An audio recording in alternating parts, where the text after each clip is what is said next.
দিগঙ্গায় তৃণমূল নেতার প্রাসাদ, রাতে সেখানে মদের আসর, ফুর্তি। হ্যাঁ, পুলিশ হেফাজতে তৃণমূল নেতা রবিউল। এখনো পর্যন্ত কি আপডেট পাওয়া যাচ্ছে? জিয়াউল রয়েছে আমার সঙ্গে। জিয়াউল, তৃণমূল নেতার প্রাসাদ, এরকম বহু তৃণমূল নেতারই দেখা যাচ্ছে তাদের প্রাসাদ রয়েছে, রাজমহল রয়েছে, আর এক্ষেত্রে কি কি অভিযোগ?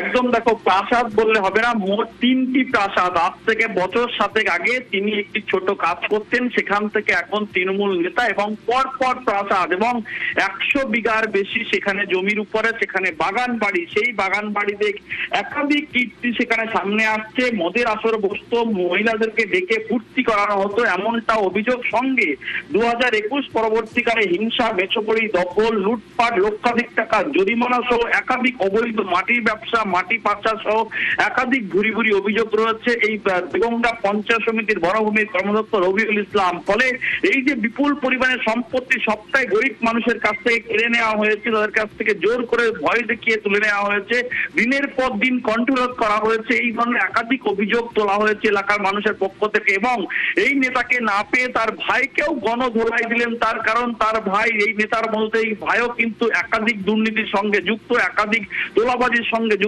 মোটা অঙ্কে জরিমানা থেকে শুরু করে জমি দখল, ভয় দেখানো সবটাই করেছে, এবং বিশাল বাগান বাড়ি।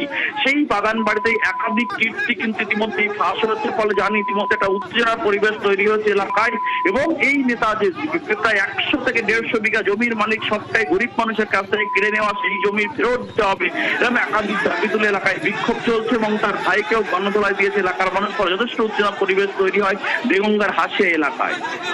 বেশ,